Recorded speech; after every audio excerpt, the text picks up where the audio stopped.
I recently started playing through Batman Arkham Knight, A Matter of Family over on Degenerate Plays. The link is in the description down below to that channel.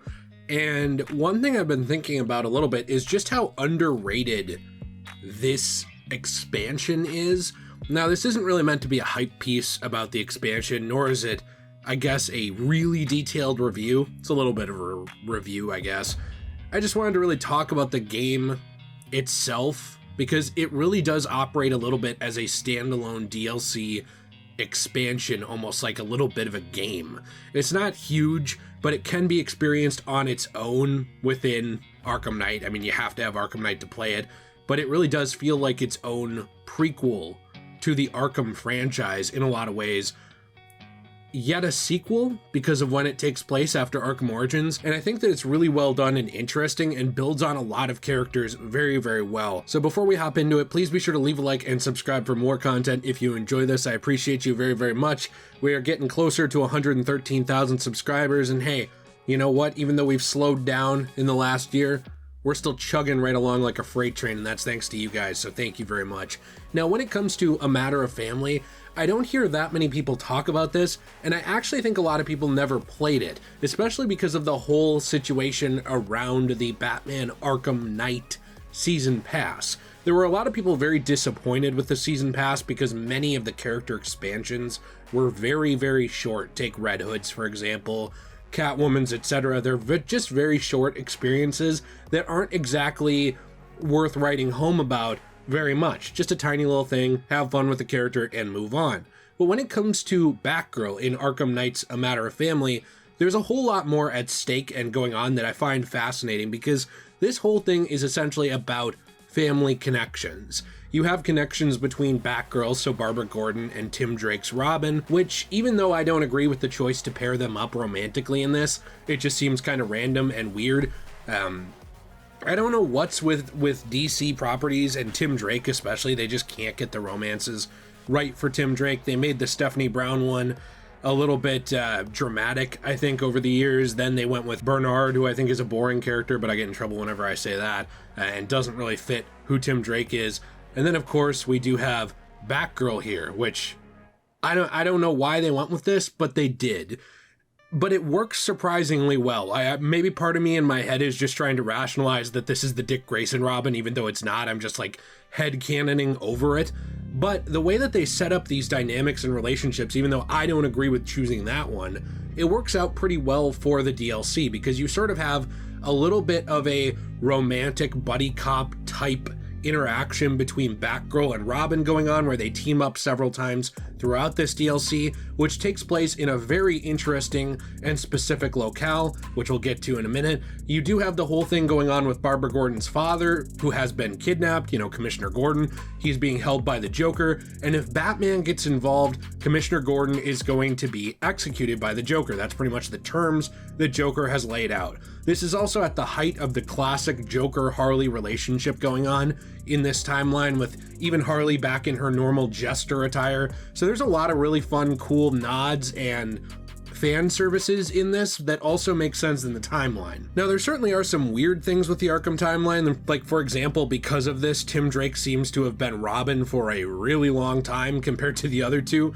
Batman seemed to just kind of fly through Dick Grayson, and of course, also Jason Todd, which we would find out later. But it does kind of build in and on that relationship too with Jason Todd, because we see that Robin is not expendable, but Tim Drake has kind of come in and become the ultimate Robin, right, in this continuity. He has lasted the entire time, from A Matter of Family all the way in the timeline through the end of Night proper. So you can kind of see why there would also be some jealousy and anger out of Jason Todd as well, with everything going on here and him kind of off in the background. And then, of course, we do have everything going on with the Joker himself. The thing that I love about the Joker in this is that they are able to build on the Joker-Batman relationship without putting Batman in here and overdoing it.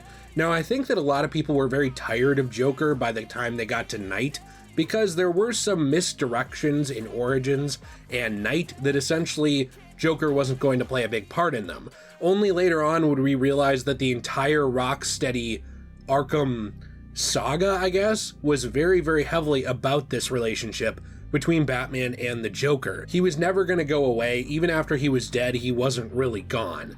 And so getting into Matter of Family, I think there's a lot of baggage there with people kind of not wanting to see the Joker again. And of course, all of the drama around the season pass itself, because it took quite a while for Rocksteady to deliver much from this season pass. It's worth noting that there were very many short DLCs that didn't really amount to too much in the Arkham episodes that added very little. They added a bit, but not much.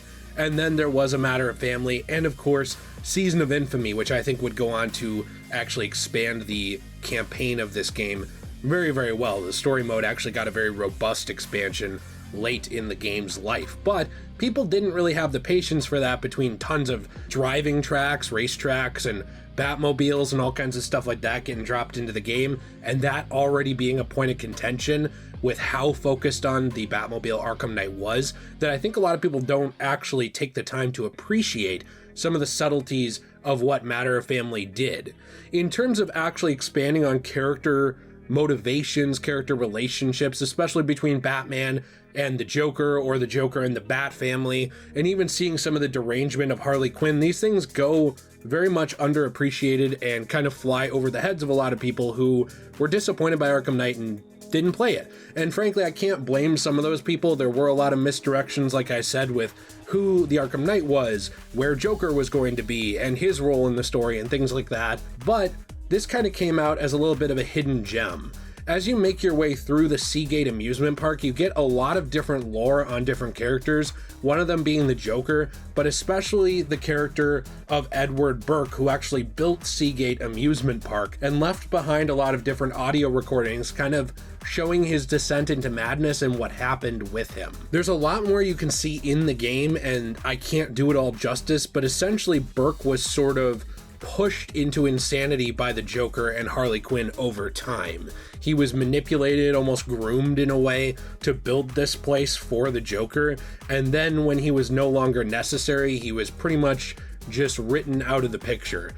But it's much darker than that and more deep, and I think that you should play it if you haven't played it to actually understand what I'm talking about, because I think if I were to reveal the entire spoilers of his relationship with the Joker, it would be a little bit underselling it.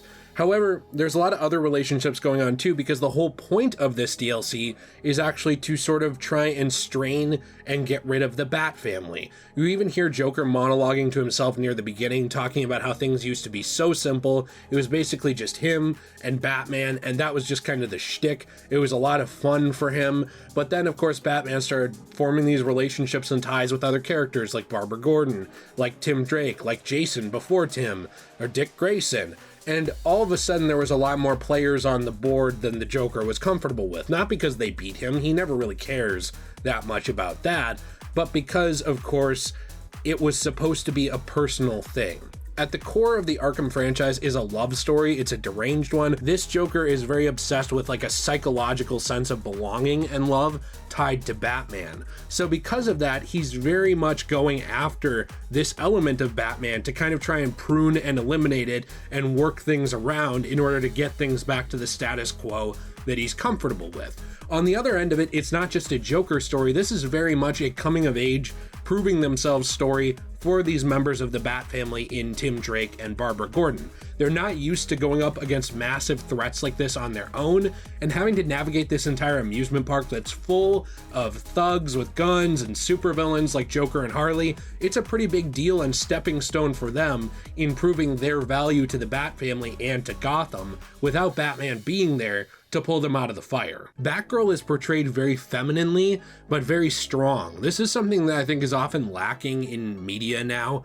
Not that you can't have all kinds of different characters, but it seems like often when writers and creators think that they need to make a strong female character, what that means is to make them masculine, right? Or what is seen as stereotypically masculine. They don't do that with Batgirl here. She's very much herself as she was in the comics or in the continuity or whatever you want to call it, but she's still herself and still seen as a very strong character that's well written. You get these different relationships and dialogues with people throughout the stories. You get senses of self-doubt, but also growing confidence with Batgirl. And because of that, this goes on to make the actual Arkham Knight storyline more impactful, because this shows us who Batgirl was before the incident with the Joker, essentially before the events of what would be in universe considered the Killing Joke, where Joker basically kicked in the door and shot her in the spine. We get to see flashbacks of that happening in Night, but it's interesting to see who she was before that. Now, this doesn't mean that she's less of a character because she got shot in the back. It just means she's at a very different state in her life. Not that I should even have to specify this, but it's the internet, so of course I do. And it shows kind of like the difference between Batgirl and Oracle. The thing I love is that we get to see Oracle at work as well before this, even in something like Arkham Origins. Even though she wasn't calling herself Oracle at that point, Barbara Gordon was essentially kind of like, as they would say in Spider-Man Homecoming, the guy in the chair. She was kind of feeding Batman different information throughout a side quest that really helped, and we got to see a little bit of her relationship with her father, strained by the existence of Batman himself, which I thought was really interesting. This ties a lot into her allegiance to Batman, and of course, inevitably, the friction between Jim Gordon and Bruce Wayne Batman later on in Arkham Knight because of everything that goes on with Barbara. I love all these different ties and different ways that they kind of bring it home, and I will say that this is something too where it slightly disappoints me where Gotham Knights went, not because I've played it and, hate the game or anything, it's not even out yet, but because of the concept. Like, we get to see in this that the Bat family in this continuity could carry games very, very well on their own. But, there's nothing wrong with what they're doing, it's just kind of my preference. I really would have liked to see more out of these different characters. Seeing this kind of character expansion for someone like Dick Grayson. Seeing a full game with some of the Bat family instead of just Batman, where they actually have a central role in this continuity and there's that established history already, where we could see something happen after the Nightfall Protocol in Arkham Knight and see where all of these characters are at that point. I really kind of wish we could have gotten that, but I'm sure out there in the multiverse there is a world like that. Now, I will say with Batgirl, there are some limitations. There aren't really character skins that you can use with this character, which I think is too bad, at least on console. And I also do think that this DLC still comes off a bit short. It's not quite as long as I would have wanted it to be, but there is excellent gameplay, really interesting stealth sections, and before I get to talk about it, the hacking is done very, very well because the Seagate Amusement Park is a very interactive piece of the world where you can hack different rides and attractions and make them do things from distracting guards to immobilizing them, depending on the spot in the game. This does everything right that I believe Arkham Knight did well when it was outside of the car. And I know a lot of people didn't like the car parts. I'm very much in the middle on them, enjoying the driving more than the tank stuff.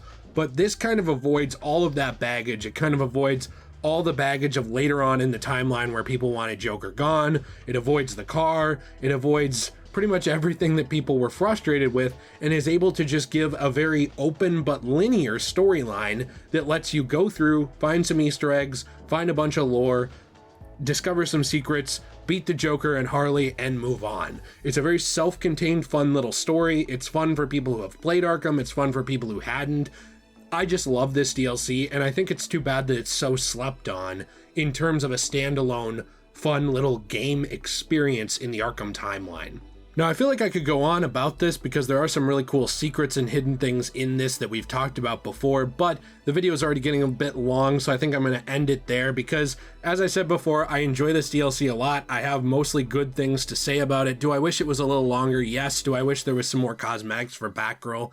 Absolutely. But I love what we got, and I kind of hope people go back and try this out again after maybe hearing me talk about it, because it's something I'd like to hear your experiences with. It's one of the more powerful story add-ons, I believe, in the Arkham timeline in the franchise, and it deserves a little more attention and love. So please let me know what you think in the comments down below. Please be sure to leave a like and subscribe for more content. I'm going to be playing through this over on my Let's Play channel, Degenerate Plays, so I hope to see you over there. It's pretty short and pretty sweet, but we'll be kind of going through, getting the Edward Burke logs and doing some stuff like that, and just having a swell time, so it'd be fun to hang out with you there. And if you are interested in that channel and enjoy it, I recently started channel memberships where you can get a very wide variety of fun little exclusives and things like that that go to help support that channel, so I appreciate you checking that out too. Have a fantastic day, everyone, and as always, stay shway.